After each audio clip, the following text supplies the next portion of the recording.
জয়গুরু।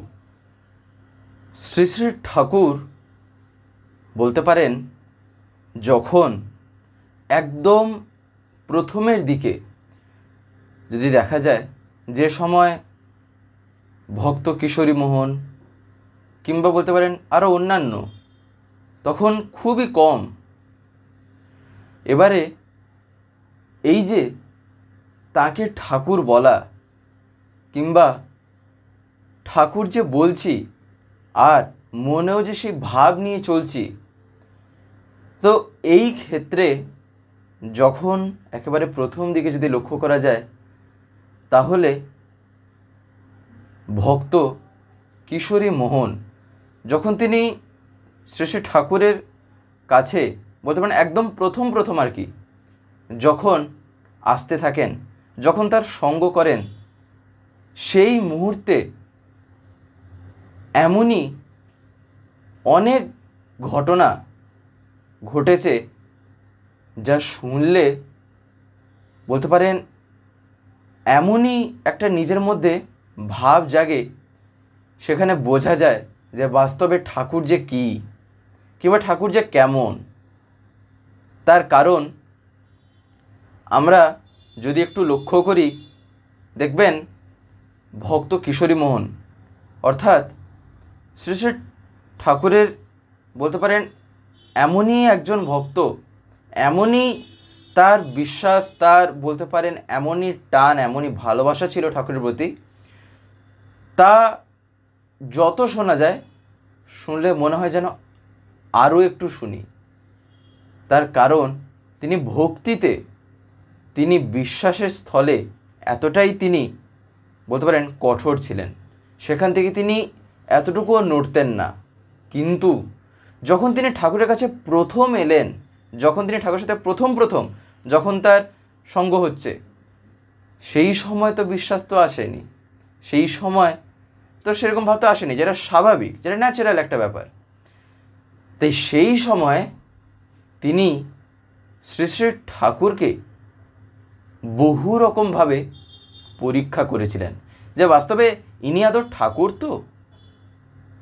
এমনকি এটাও দেখা গেছে তিনি হয়তো বহুবার পরীক্ষা করেছেন, এমনকি পরীক্ষা করার পর তিনি বুঝতে পারেন যে না, ঠাকুর তো ঠাকুরই, অর্থাৎ ইনি যে কেউ না। এই মনে এইটা এলো, আবার কিছুদিন যাবে না যাবে আবার মনে অবিশ্বাস, আবার তিনি পরীক্ষা করতেন। তো এই রকমভাবে ঠাকুরকে যে তিনি কত পরীক্ষা করেছেন, আর শুধু ভক্ত কিশোরী মোহন তা কিন্তু না, আরও অনেকেই, যেটা একটা সাধারণ মনের মধ্যে এসে থাকে, তারা সেইভাবেই ঠাকুরকে অনুভব করেছেন।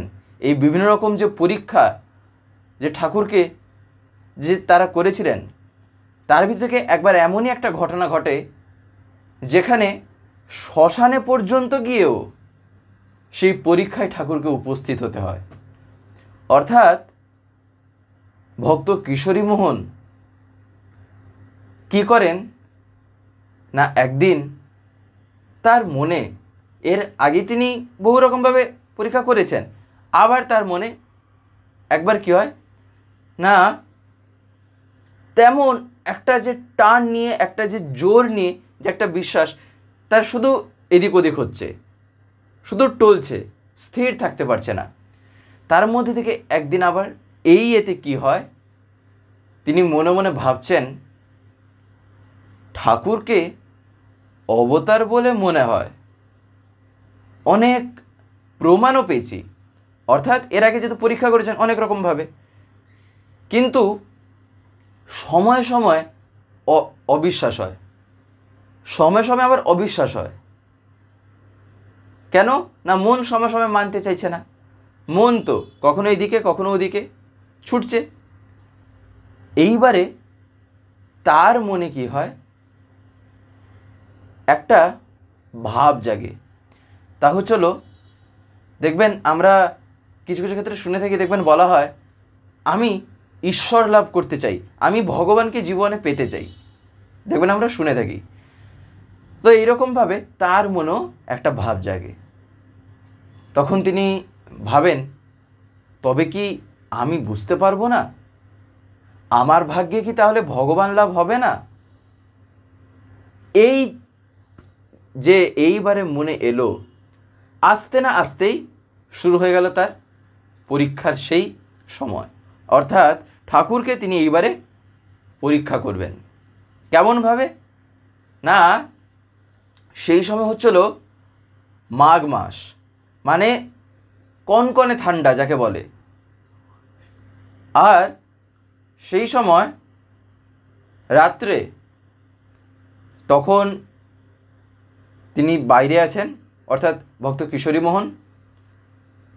সেই রাত্রে তিনি কী ভাবেন না, তিনি একটু শ্মশানে যাবেন। কেন? এবারে শ্মশানে এরকম মাঝরাতে যদি কেউ যায়, সে এমনি তার কাঁপতে কাঁপতে তার হয়তো দেখা যাবে হার্টবিট, অর্থাৎ যে হৃদস্পন্দন ওই এমনি বেড়ে যাবে।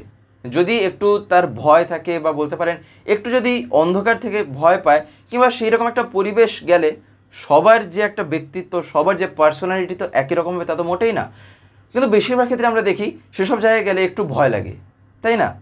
কিন্তু তিনি কি করেন, তিনি মনে একেবারে স্থির করেই নিয়েছেন যে এই রাত্রে শ্মশানে গিয়ে একবার খুব কেঁদে দেখি যে কি হয়।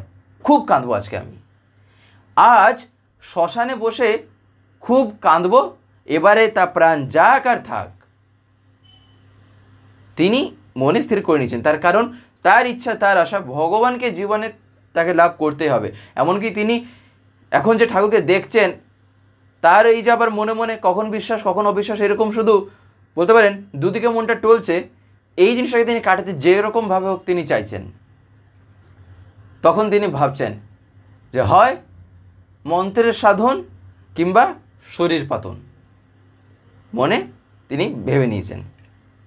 এবারে সেই রাত, অর্থাৎ বলতে পারেন মাঘ মাসের সেরকম সময়, সেই ঠান্ডায় আবার শ্মশানে চলে গেলেন।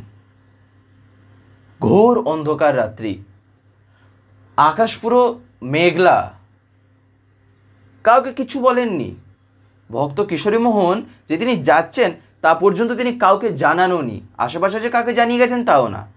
তিনি মনে মনে যা ভেবেছেন তাই তিনি করছেন।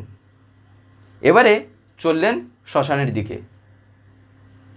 আর কি না, শ্মশানে গিয়ে যখন এবারে পৌঁছান, তখন শুধু একটা কথাই এবারে বলতে থাকেন, তা হচ্ছে হলো, হা ভগবান দেখা দাও, হা ভগবান দেখা দাও। এই করে করে তিনি শুধু চিৎকার করছেন। তিনি মানে সেই যে মনের যে চিৎকার আমরা করে থাকি না, দেখবেন কিছু কিছু ক্ষেত্রে হয়, যখন বিশেষ করে দেখবেন যখন কেউ কাঁদে, খুব কাঁদছে, সেই কান্নায় দেখবেন তার মন একদম চিৎকার করে ওঠে। তো ভক্ত কিশোরী মোহনেরও ঠিক সেই রকমই একটা অবস্থা এখন।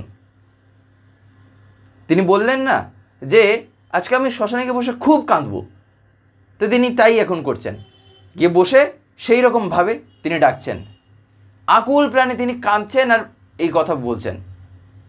সেই সময় তার হঠাৎ কি হয়, এমনি শ্মশানের জায়গা, মানুষ হাড় কাঁপার মতন কাঁপে।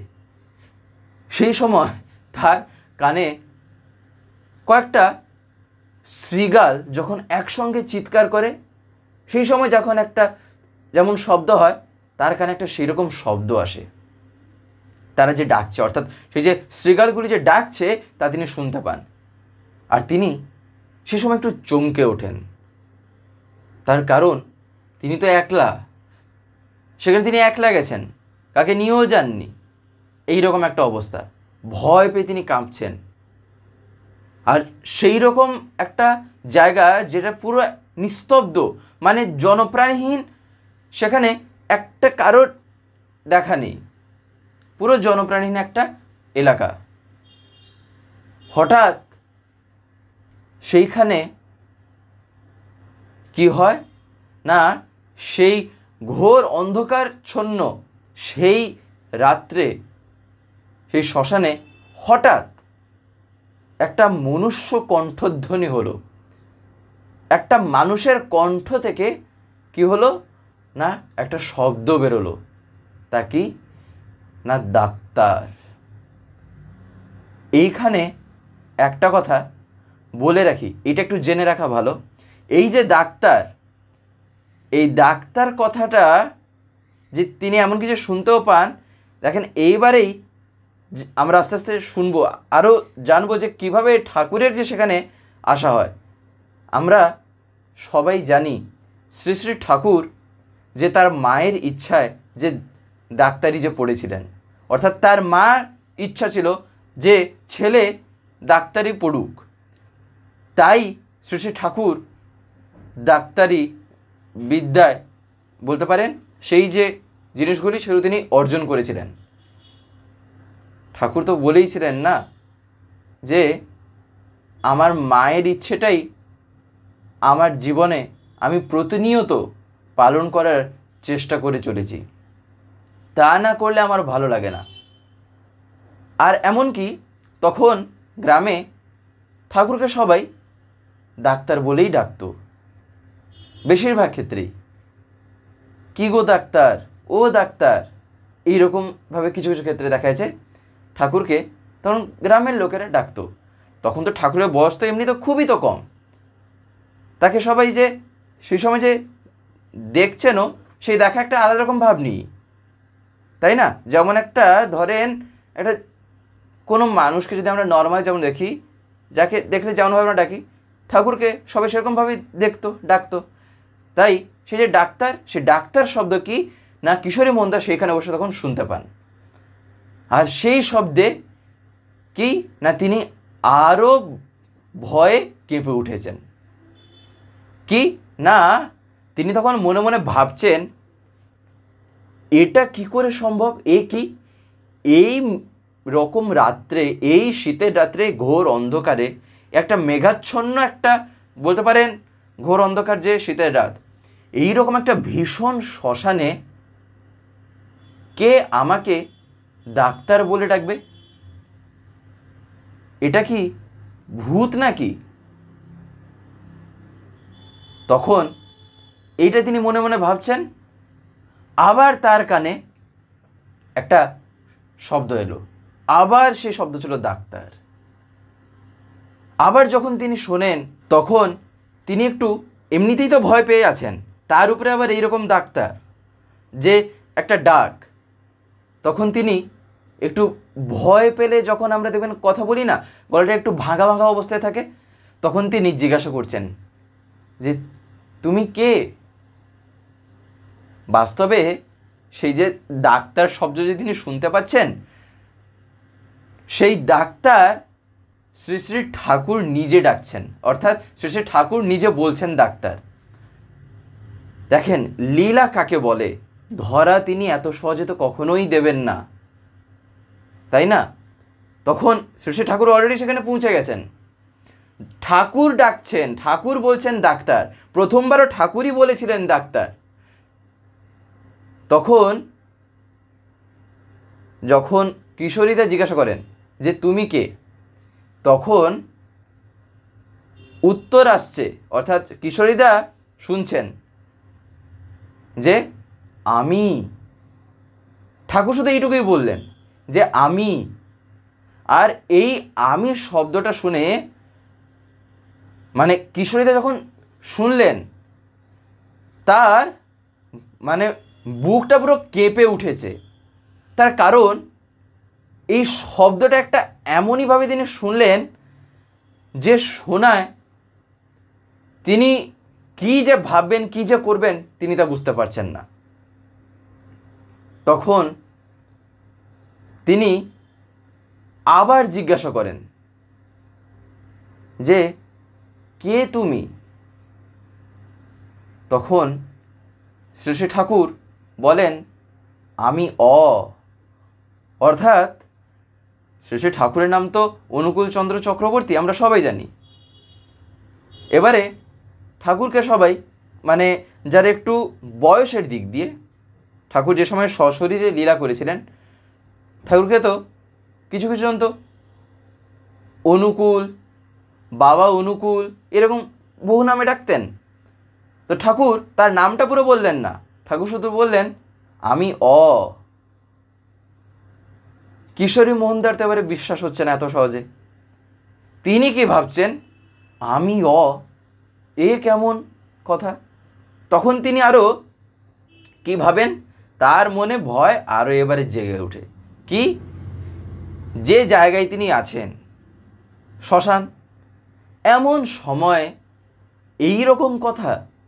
তিনি তখন ভাবছে কোথায় ভূত টুত এলো নাকি। তিনি ভূত মনে করে, দেখবেন ছোটোবেলায় দাদু দিদারা বলতেন না, দেখবেন ঠাকুরদা ঠাকুমারাও এই কথা বলতে শোনা যায় যে রাম নাম কর, দেখবি ভূত পালাবে, রাম রাম করলে ভূত পালায়, দেখবেন বলা হয়। এবারে তিনি কি করেন না, তিনি তা শুরু করে দেন। তিনি রাম নাম জপ করতে এবারে শুরু করেন। তিনি ভাবছেন কোথায় ভূত আছে। এবারে